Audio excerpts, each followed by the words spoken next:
history is the indicator of things to come, the children of God must prepare themselves to become the objects of popular hatred. In times past, Christians were falsely accused of the most dreadful crimes and declared to be the cause of great calamities, famine, pestilences, and earthquakes. They were condemned as rebels against the empire, as foes of religion, and as pests to society. Great numbers were thrown to wild beasts or burned alive in the amphitheaters. In the face of the current pandemic, we are beginning to see deeply rooted ideologies manifest themselves while simultaneously causing a division among society as a whole.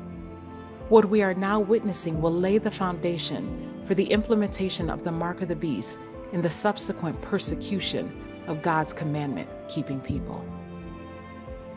It's become an all-too-familiar scene across the country. People getting physical over wearing masks inside stores. You're not supposed to wear them. That's not true. Yes, it is.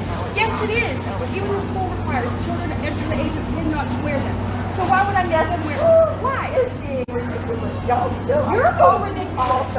You take care of yourself. Bye.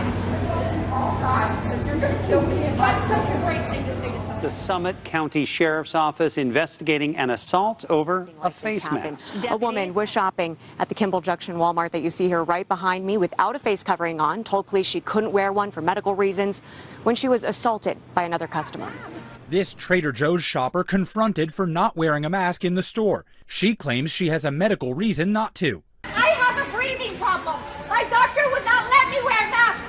The shopper telling ABC station KABC that she had gotten permission from the manager at the Toluca Lake store to go maskless, but accidentally went to the wrong location in North Hollywood, where she said she... And we are learning more about an argument over wearing a mask that led to one man dead and another stabbed near Lansing today.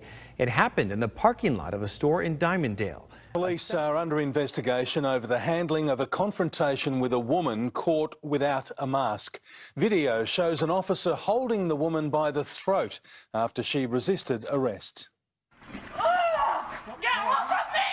Grabbed around the neck by police, a woman who wasn't wearing a mask. The forceful manoeuvre during a scuffle yesterday in Collingwood as her boyfriend watched. And in this first video, you can see a group confronting a man wearing a black T-shirt. That man was not wearing a mask. One shopper even seen picking up store displays and walking towards him, shouting and upset over that man in the black tee seen with no facial covering on inside of the store. Let me take you to this. For nation shall rise against nation, and kingdom against kingdom, and there shall be earthquakes in divers places, and there shall be famines and troubles. But take heed to yourselves, for they shall deliver you up to the councils, and in the synagogues ye shall be beaten, and ye shall be brought before rulers and kings for my sake, for a testimony against them. Thus the Bible affirms that the time will come when Christians will be declared the cause of these calamities. Already the tides are turning when mask advocates blame those that oppose masks for the spread of the coronavirus. Sharon Stone is livid. Her sister Kelly is in the fight of her life, battling COVID-19 in this high-tech negative pressure hospital room in Montana. Today is not a good day. She has lupus and she's fighting for her life. The actress is not holding back, laying the blame squarely on people who refuse to wear masks. The caption on her Instagram post, "One of you non-mask wearers did this." Already a line of demarcation has been drawn between those willing to submit unquestioningly and those that conscientiously object to the violation of their civil liberties. The inevitable result of a conscientious objection to the rule of law, although a violation of civil rights, will be misconstrued. Those who honor the Bible Sabbath will be denounced as enemies of law and order, as breaking down the moral restraints of society, causing anarchy and corruption, and calling down the judgments of God upon the earth.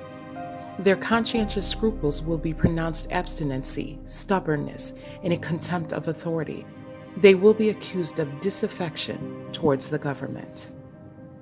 Police in Hammond, Indiana, stop a church service defying statewide stay-at-home orders. Neighbors called to report dozens of people heading into the Church of Christ. Officers went inside and found 30 to 40 people gathered for Palm Sunday. Hammond's mayor says the pastor ignored officers who told everyone to leave. Church leaders argued their service was essential and not subject to the governor's order. Officers issued citations. Just hours after Pastor Tony Spell of Life Tabernacle Church in Central was charged with 6 misdemeanor counts of disobeying the powers of the governor, Tuesday's service was still on schedule. Maybe this will be the step that actually gets his attention. This is an affront and attack upon all Christians across the world. That was Pastor Spell right after he was charged, saying he will still continue his services regardless. The founders of this country had a keen understanding of the importance of religious freedom because so many of them were fleeing religious persecution. So they protected the exercise of religion in the very First Amendment to the Bill of Rights. Governor of California, Gavin Newsom, doesn't care. He's using his new coronavirus powers to shut down churches that disagree with him. The Episcopal Church is fine. They're fully on his team. But places like Grace Community Church in Los Angeles are not, and he's threatening to shutter them. I ask you about a court decision from last week. A federal court ruled that you and Governor Cuomo violated the Constitution by restricting religious services during the lockdown of the pandemic. The court said you openly discouraged religious gatherings and threatened religious worshipers and sent a clear message that mass protests are deserving of preferential treatment, essentially saying that you treated the protesters who were on the streets differently than the religious gatherings that were on the streets. Give us a quick overview of why you think you should reopen given the coronavirus. Well, first of all and foremost, it's a First Amendment right. This is the United States of America, and the government can't intrude in worship. We stand on that amendment. We're the original protesters. We go back 500 years to the Protestant Reformation. We're still protesting lies and deception for the sake of the truth. So they started. Then shall they deliver you up to be afflicted, and shall kill you, and ye shall be hated of all nations for my name's sake. But who specifically? And the dragon was wroth with the woman, and went to make war with the remnant of her seed, which keep the commandments of God, and have the testimony of Jesus Christ. The time will come when governmental powers, moved by a power from beneath, will make the observance of the seventh-day Sabbath a sign of disloyalty to the authorities of earth. Human laws will be made so stringent that men and women will not dare to observe the seventh-day Sabbath. For fear of wanting food and clothing, they will join with the world in transgressing God's law. This morning, if passengers refuse to wear a mask on certain airlines, they may be temporarily banned from flying with them. United Airlines plans to roll out the new policy Thursday. Flight attendants will provide masks to passengers who don't already have one. If they refuse to wear one, their names could be put on an internal restriction list. American Airlines already announced a similar policy. There's no question that vaccines and vaccination programs are vitally important to public health, and that a vaccine for COVID-19 might be our best shot of beating this pandemic. But getting people to take the vaccine, getting them to trust the government's information around the vaccine is going to be a real challenge. In 2019, the World Health Organization listed vaccine hesitancy as one of 10 major global health threats.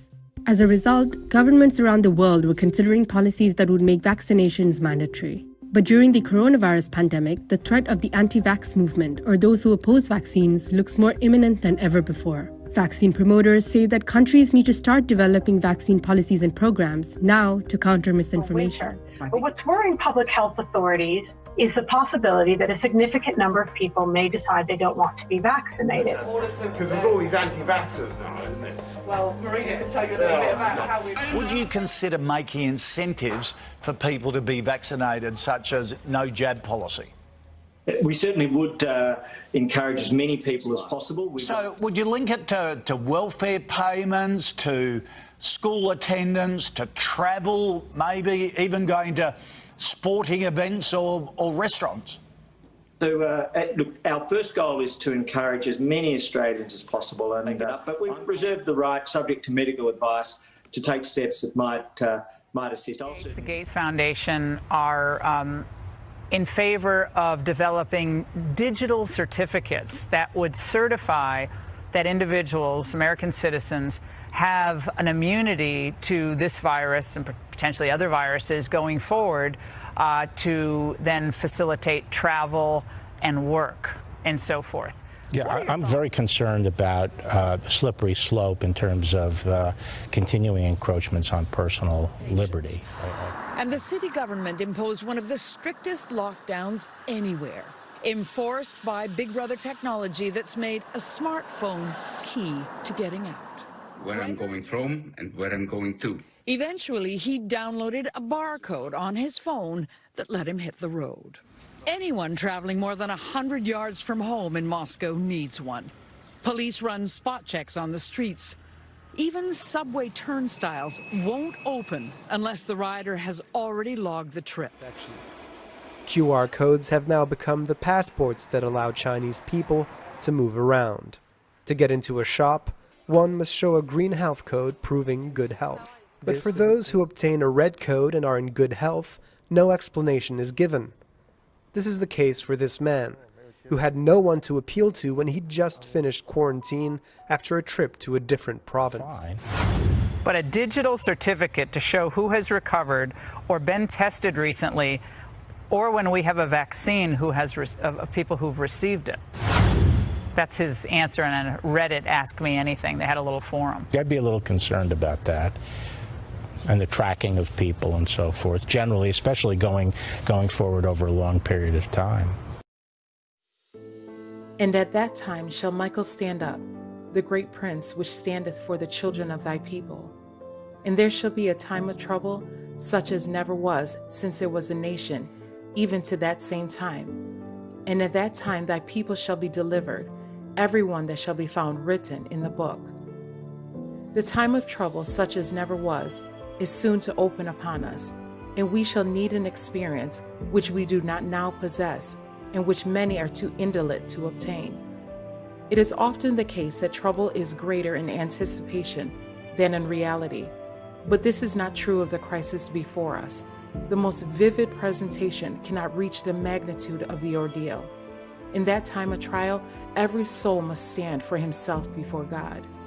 The season of distress and anguish before us will require a faith that can endure weariness, delay, and hunger, a faith that will not faint though severely tried. The period of probation is granted to all to prepare for that time.